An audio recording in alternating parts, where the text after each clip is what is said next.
السلام علیکم۔ شفق YouTube channel کے ساتھ میں ہوں آپ کی ہوسٹ مہرما۔ ماسٹر رحمت، اس نے بھی بیٹے کو موت کے منہ میں جانے سے بچانے میں کوئی کسر نہ چھوڑی۔ جرمنی میں 90 لاکھ روپے سے علاج کی امید پیدا ہوئی تو وہ 14 سالہ بیٹے کو جرمنی لے گیا۔ وہاں کے ڈاکٹر نے لندن جانے کا مشورہ دیا، مگر قدرت کے کاموں میں کون دخل دے سکتا ہے؟ باپ نے لندن میں بیٹے کا دل پھٹتے اور موت کی تاریک غار میں جاتے دیکھا۔ یہ المناک داستان وہ چینل پر سن رہے تھے۔ ان کا بیٹا تو نہ بچ سکا، تاہم ایسے ہی مرض کا شکار دیگر بچوں کو بچانے کے لیے وہ سرگرم ہو گئے۔ یہ مرض ہے تھیلیسیمیا۔ وہ کہتے ہیں ان کی تنظیم کو مفلس لوگوں کے تھیلیسیمیا کے شکار بچوں کو خون کی فراہمی ممکن بنانے میں سالانہ 3 کروڑ کی ضرورت ہوتی ہے، جن کا انتظام ہو جاتا ہے۔ ان کے پاس کس طرح کے والدین بچے لاتے ہیں، اس کا اندازہ اس خاتون کی بپتا سے ہو سکتا ہے۔ اس کے 2 بچے خون لگواتے ہیں، ان کو ہر ہفتے 6,000 روپے کا خون لگتا ہے۔ جس بچے کو 17 دن خون نہ لگے تو موت کی طرف سفر شروع ہو جاتا ہے۔ اس خاتون نے کچھ مدد کی درخواست کی۔ انہوں نے کہا پیسے نہیں دے سکتے۔ خاتون گویا ہوئی، پیسوں کی ضرورت نہیں، ہمارا گزارا شادی ہالز کے بچے کچے کھانے پر ہوتا تھا۔ اب کرونا وائرس کے بعد شادی ہال بند ہیں، 4 دن سے بھوکے ہیں، آپ ہمیں کچھ بھی نقد نہ دیں، بچوں کو ہفتے میں 6,000 کا خون لگتا ہے، وہ خون نہ لگائیں، ان پیسوں کا ہمیں راشن لے دیں۔ ایسی افلاس کی وجہ سے مسائل کی غیر منصفانہ تقسیم تو ہے ہی، مگر اس کا ذمہ دار کون ہے؟ کوئٹہ کے مشتاق رئیسانی اور کراچی کے لیاقت قائم خانی پر سرکاری ملازم تھے۔ ان کی جائیدادیں اربوں روپے کی ہیں۔ سونے اور جواہرات کے زیورات کلو گرامز میں ملے ہیں۔ اربوں روپے کے بینک اکاؤنٹس اور نقدی بھی ان سے برآمد ہوئی۔ یہ معمولی قسم کے بیوروکریٹس تھے۔ بڑے بیوروکریٹس میں کوئی نیب کی حراست میں ہے، کوئی ضمانت پر ہے۔ تو کیر صادق کتنے ارب روپے لے اڑا؟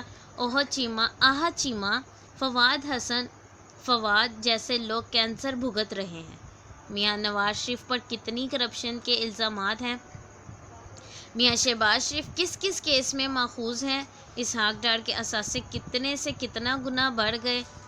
آصف زرداری فریال تالپور کے کتنے ارب روپے کے جعلی اکاؤنٹ سامنے آئے؟ گیلانی، پرویز، اشرف، خورشید، جہانگیر ترین، علیم خان، مجید غنی، حسین لوائی، میاں منشا، ملک ریاض کرپشن کے الزامات کی زد میں ہیں۔ ان کے علاوہ اور ہزاروں ہیں۔ ان میں سے ہر کوئی ملک کے قرض اتارنے کی پوزیشن میں ہے۔ جرم ثابت ہونے تک مظلومیت اپنی جگہ، مگر احتساب سے راہ فرار کی کوشش ملزم کو مجرم کی صف کے قریب کر دیتی ہے۔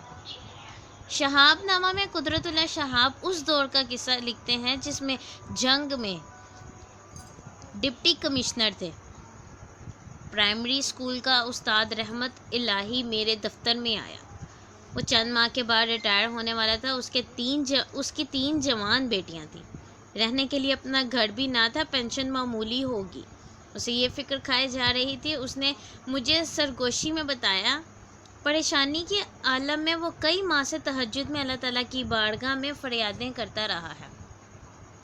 چند روز قبل اس سے خواب میں حضور نبی کریم صلی اللہ علیہ وآلہ وسلم نے ارشاد فرمایا کہ تم جھنگ جا کر ڈپٹی کمشنر کو اپنی مشکل بتاؤ، اللہ تمہاری مدد کرے گا۔ تشکیک و یقین کی کیفیت کے بعد قدرت اللہ شہاب کہتے ہیں، یہ شخص اگر غلط بیانی سے بھی کام لے رہا ہے تو ایسی عظیم ہستی کے اسم مبارک کا سہارا لے رہا ہے جس کی لاج رکھنا ہم سب پر فرض ہے۔ چنانچہ میں نے رحمت الہی کو 3 ہفتوں کے بعد دوبارہ آنے کے لیے کہا۔ اس دوران میں نے خفیہ طور پر اس کے ذاتی حالات کی کھوج لگائی اور یہ تصدیق ہو گئی کہ وہ سچ کہہ رہا تھا۔ میں نے اپنے مال افسر غلام عباس کو بلا کر کہا کہ وہ کسی مناسب جگہ کراؤن لینڈ کے 8 مربع تلاش کرے اس نے ایسی زمین ڈھونڈ نکالی اور رحمت الہی کے نام الاٹمنٹ کی ضروری کارروائی کر کے سارے کاغذات میرے حوالے کر دیے۔ دوسری پیشی پر جب رحمت الہی حاضر ہوا تو میں نے یہ نذرانہ اس کی خدمت میں پیش کر کے قبضہ دلا دیا۔ تقریباً 9 برس بعد میں صدر جنرل ایوب خان کے ساتھ کام کر رہا تھا کہ ایوان صدر میں میرے نام ایک رجسٹرڈ خط موصول ہوا۔ یہ ماسٹر رحمت الہی کی جانب سے تھا۔ خط کے مطابق رحمت الہی نے زمین پر محنت کر کے 3 بیٹیوں کی شادی کر دی، اپنی بیوی کے ساتھ فریض حج بھی ادا کر لیا، اپنے گزارے اور رہائش کے لیے تھوڑی سی ذاتی زمین خریدنے کے علاوہ ایک کچا کوٹھا بھی تعمیر کر لیا ہے۔ اس خوشحالی میں اب اسے 8 مربوں کی ضرورت نہیں، چنانچہ الاٹمنٹ کے مکمل کاغذات واپس ارسال ہیں تاکہ کسی اور حاجت مند کی ضرورت پوری کی جا سکے۔ خط پڑھ کر میں کچھ دیر کے لیے سکتے میں آ گیا۔ میں اس طرح گمسم بیٹھا تھا کہ صدر ایوب میرے کمرے میں آ گئے۔ کس سوچ میں گم ہو؟ انہوں نے حالت بام کر پوچھا۔ میں نے رحمت الہی کا سارا واقعہ سنایا۔ وہ بھی نہایت حیران ہوئے۔ کچھ دیر خاموشی رہی، پھر وہ بولے، یہ اراضی اب تم رکھ لو۔ میں نے لجاجت سے گزارش کی، میں اس انعام کا مستحق نہیں، آخر میں فقط 2 گز زمین ہی قبر کے لیے کام آتی ہے۔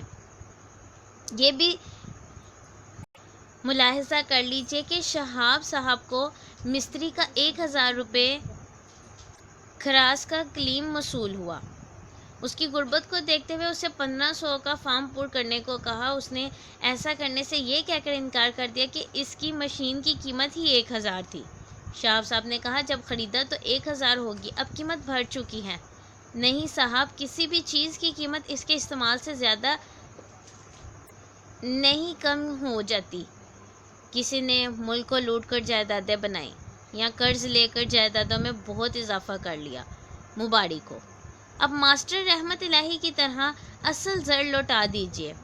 کرونا نہ جانے دنیا کو کیا کچھ دکھا دے۔ کرونا کا عذاب بیچ کر اللہ تعالیٰ نے ہمیں بالخصوص عمرہ کو اپنی خوشنودی کا موقع فراہم کیا ہے۔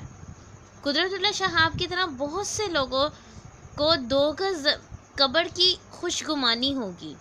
1918 کے طاعون میں لاشوں کو جلا دیا گیا، دریا میں بہا دیا گیا یا کنووں میں پھینک دیا جاتا تھا۔